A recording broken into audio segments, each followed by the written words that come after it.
Bon, alors, une autre vidéo pour faire de la veille technologique. Il s'agit ici du texturage par intelligence artificielle et c'est dans Blender. C'est dans Blender, Blender 3D, qui est un logiciel qui est de plus en plus utilisé, même en production professionnelle. Voilà, c'est un logiciel qui existe depuis beaucoup de temps. C'est de l'open source, c'est donc pas payant. C'est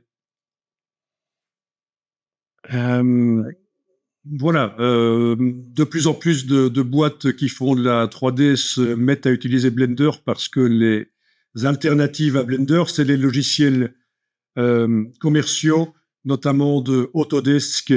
euh, et on parle de licence qui, par poste, donc par ordinateur dans l'entreprise, ordinateur pour faire de la 3D, coûte au minimum 3 000 € par an.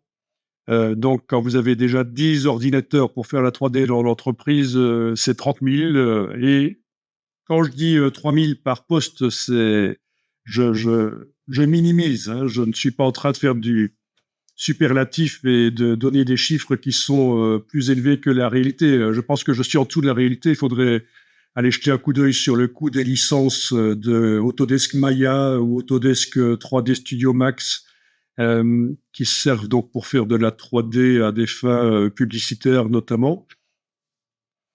Et donc Blender, c'est un choix qui est souvent dicté par l'aspect économique, puisque là, on réduit les coûts en licence. Et donc, il devient vraiment de mieux en mieux. Vous allez quand même voir sur le web que c'est assez décrié par certains professionnels. Oui, ça n'arrive pas encore au niveau des logiciels commerciaux, c'est un jouet, mais c'est de moins en moins vrai quand même. Et donc là, il s'agit de Texturizer, un module qui s'intègre à Blender en tant qu'extension, donc, pour texturer des objets. Donc, ça vient de cette chaîne-ci, Latent Space Directive. Voilà. Bon, par rapport à la chaîne précédente que je vous ai montrée, là, il y a 415 abonnés, mais peu importe, c'est quand même des vidéos de niche, donc c'est pas toujours évident que ça attire les foules, évidemment. Le QR code pour accéder à la vidéo. OK. Il y a une première partie de la vidéo qui parle de l'installation du module externe, du plugin, de l'extension, donc Texturizer dans Blender. J'ai sauté jusqu'à la 8e minute pour aller vraiment dans le vif du sujet. Donc ça va un peu ressembler à la vidéo précédente, mais sauf qu'ici, c'est de la vraie 3D dans Blender. Et plutôt que de devoir modéliser les objets, leur donner vraiment pile poil la forme qu'ils doivent avoir, on va demander à l'IA de transformer les objets et de les texturer à la volée. Voilà. J'ai une autre vidéo qui montre une application dans le domaine de l'architecture. C'est assez intéressant. Et donc là, ça concurrence quelque part les photographes d'architecture. Voilà, mais vraiment, ça peut servir à plein d'autres choses, vous allez voir. Voilà, l'IA peut aussi aider ceux qui sont dans la vente immobilière. Ça, c'est encore une autre vidéo qui est intéressante, qui montre qu'on peut photographier un appartement et l'IA vide l'appartement. Il le montre vide. Donc, pas besoin de se casser la tête à sortir les meubles pour pouvoir prendre les photos de l'appartement qu'on vend. C'est assez dingue. Bon, évidemment, c'est pas contractuel. Ça montre pas le vrai appartement avec tous les défauts qu'il pourrait avoir derrière les meubles. Enfin, tout ça pour dire que voilà, on est un peu dans la même logique à chaque fois. Ok, donc allons-y pour regarder cette vidéo. Et toujours dans le but de se mettre au courant de ce qui existe au cas où, pour éviter de perdre du temps. Vous imaginez, vous vous mettez jamais au courant des évolutions euh, et vous allez parfois perdre du temps à faire pendant une semaine quelque chose qui pourrait être fait en 30 minutes. Vous allez peut-être facturer ça au client bien cher, et puis le client va revenir, mais il y a le gars de l'autre boîte là qui m'a dit que ça prenait une demi-journée pour faire ça, et vous m'avez facturé une semaine. C'est quoi, Yann Sakwe Kenvanel? Enfin voilà, ça c'est le genre de choses qui peuvent arriver.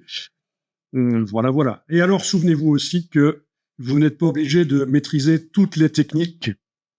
Vous pouvez sous-traiter, évidemment.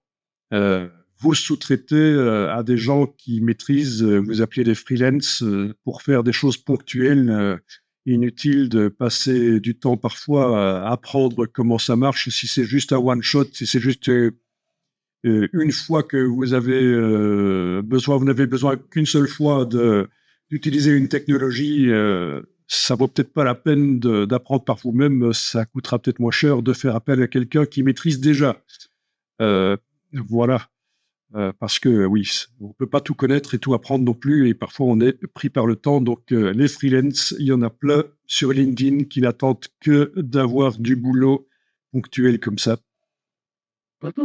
Ok, donc voilà, je vois encore autre chose à dire, mais j'ai oublié quoi. C'est pas grave, on va regarder la vidéo.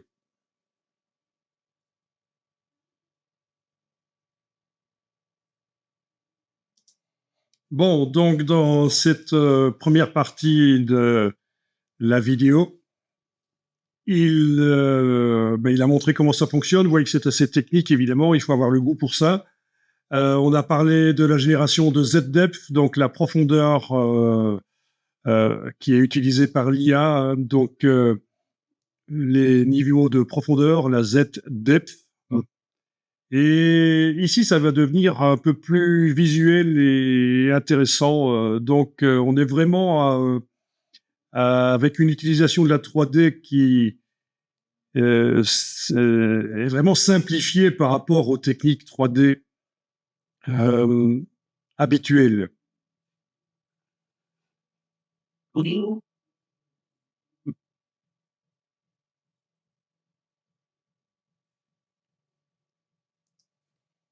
Oui, donc il a indiqué à l'IA qu'est-ce qu'il veut faire avec ces boules et ce plateau. Donc, une table rustique avec un bol et des pommes dedans.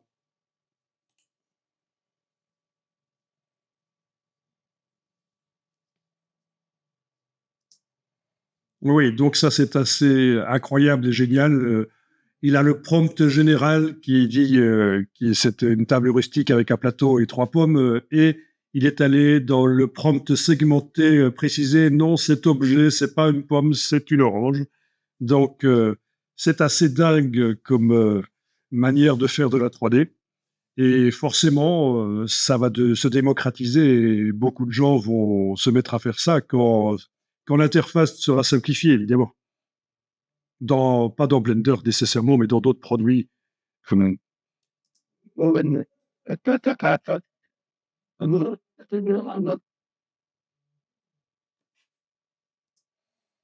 Oui, donc vous avez vu la caméra dans la scène, c'est le cône qui est un peu voilà sur la droite. Et ce qu'il est en train de dire, c'est que oui, quand il manipule les objets, il n'est pas obligé de les regarder à travers la caméra, mais vous voyez un peu la caméra qui est positionnée là et qui vous montre la scène qui a été finalement générée là. Voilà.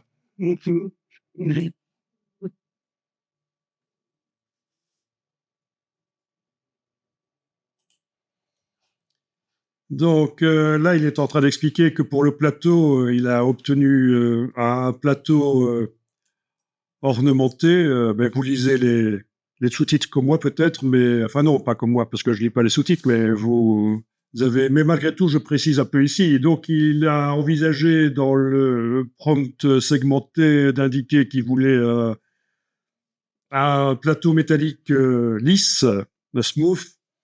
Et finalement, il a dit non, je vais utiliser le prompt négatif et donc pas d'ornementation. Voilà, donc ça, c'est quelque chose qu'on n'avait pas vu jusqu'à présent dans cette vidéo, c'est qu'il y a du prompt négatif.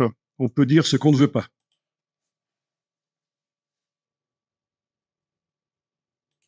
Voilà, donc vous avez compris, l'orange est apparu maintenant coupé en deux et c'était pas prévu. Et donc dans le prompt négatif, il dit qu'il veut pas de coupure dans les objets pas coupés en deux slices.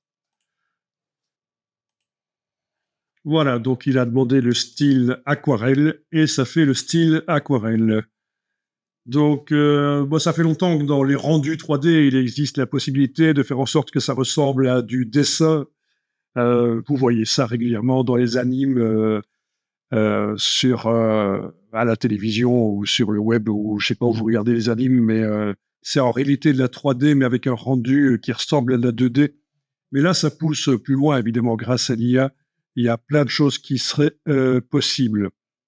Bon, donc ça me paraît intéressant de savoir que ça existe et que ça arrive. Et préparez-vous.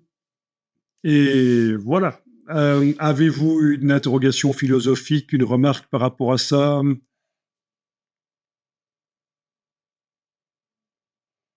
Ok, là aussi, j'imagine que vous n'aviez pas encore vu cette vidéo, ni cette possibilité de d'augmenter un outil qui est déjà génial, l'augmenter avec quelque chose d'encore plus génial, quoi. Voilà. Bon,